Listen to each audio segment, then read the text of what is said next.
right. Today we are going to talk about the importance of creating positive negative space in our designs. And basically what creating positive negative spaces is coloring in. Think for a minute about a checkerboard. Think about how a checkerboard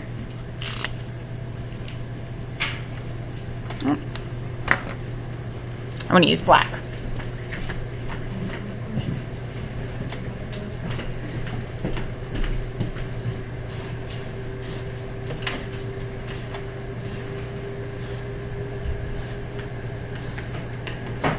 Think about how a checkerboard kind of looks like this for design. This is like the simplest example of positive negative space that I can think of. Okay? What creating positive negative space does is it gives your eye a place to look at first and next, and it creates balance. So just by coloring in, you give your eye some direction of where to go. So graphic designers effectively use positive negative space to help the viewer know where to look first and second. It creates an amount, like a certain amount of organization to somebody that's looking at your artwork, to somebody that's like viewing the world. So all good design that incorporates line creates some amount of positive negative space. It doesn't just have to be black and white. It could also be grayscale.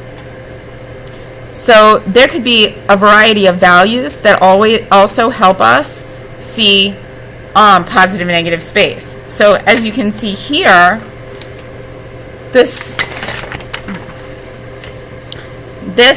offers some amount of clarity where this is not as interesting.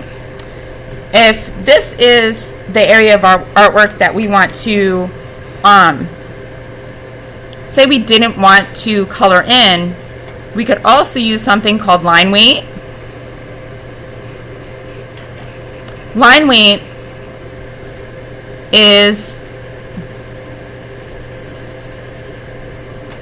or refers to, a thickness and thinness of line. So where a line is really thick, it has a heavier weight.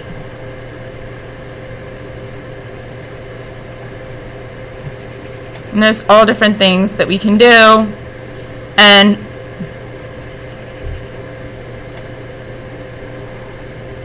we can just make our design that started off being a kind of boring checkerboard, we can make it more and more interesting. This somehow is starting to look like a wing pattern, like on a butterfly to me for some reason.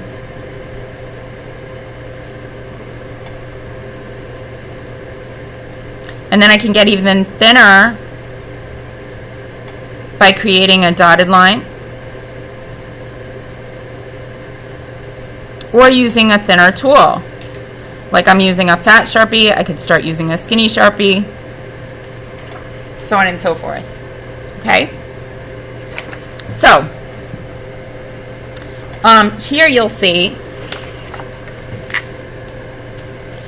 that this is all flat, kind of like even shapes. Hey guys, can you please go get a pass? Compared to here, that's all colored in. So it kind of tells your eye where to look first, next, so on and so forth. And if you go through, you'll see like kind of flat, a little depth and clarity here. So on these sheets, there's examples of positive negative space. But what I think is fun to do is to open your phone, go to your brand new Pinterest account,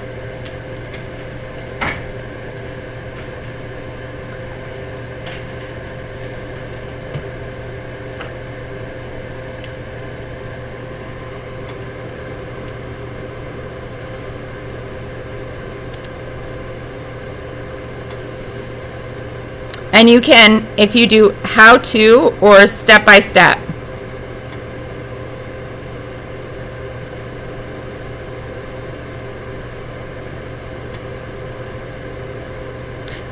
Here's one, 10 step-by-step tangle patterns for beginners. So you can actually look through and find something that you like. I'm going to, just for your reference, I'm going to save this particular one on my art survey page. That being said, you don't have to look at this one, art survey and line design. You don't have to look at this one. You can look at any one you want. So for today's activity, think about line thickness, thank you, or line weight, and positive negative space, and practice in your sketchbook 2 to 3 line designs. Okay? And just kind of like take a deep breath and relax. And like, this was totally spontaneous. I would do something more. I'm not going to count it, the checkerboard as one. I would like you to experiment with something more challenging. I did this as a springboard. So you could start with squares, but then develop it into something else. And use a tutorial either from the handouts or from Pinterest to help you develop something a little bit more challenging.